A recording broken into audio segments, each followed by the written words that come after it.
girl woke up in pain as if her lower body had been torn apart. She looked down and saw one of her legs was chained to the wall. She quickly looked around. She realized she was trapped in a sealed room. She had been kidnapped. Then she noticed a phone lying not far away, but her thigh was locked tightly. She could not reach it at all. As Michelle began to panic, she noticed the 4 stand nearby. She stretched it out trying to reach the phone. After many attempts, Michelle finally dragged the phone close, but when she turned it on, there was no signal. She had no idea what to do, when suddenly, she heard footsteps outside the door. She immediately curled up in the corner.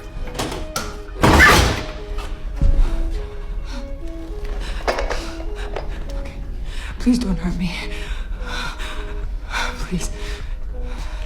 Just let me go, okay? I won't tell anybody. Michelle quickly raised her hands and begged for mercy, but Howard ignored her. He tossed in a pair of crutches and a key and left the room. Michelle used the key to unlock the chain around her leg, then walked to the door to shout for help. But suddenly, she seemed to think of something. She grabbed the key and began sharpening the bottom of the crutch. She carved it into a sharp weapon. Then she hid behind the wall, ready to attack Howard. But at that moment, Michelle noticed the ventilation duct above her head. She suddenly had an idea. She quickly removed the outer cover of the duct, then lit a blanket and pushed it into the vent. Soon smoke filled the entire room, and footsteps rushed toward the door. Michelle got into position in the corner.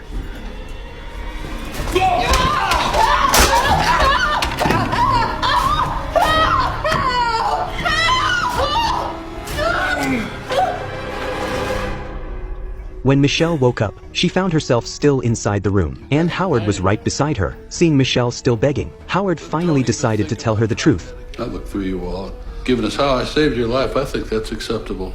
You're lucky to be here at all. But then Howard became angry. He yelled that Michelle should be grateful, not always suspicious of him. Then he left the room again. Michelle clearly did not believe a word he said. She looked at the open door, and decided to go out and find the truth. Outside the room, she saw piles of food and water. Then she spotted an injured man in the corner. He smiled and greeted her kindly. Sorry about that. I didn't mean to scare you.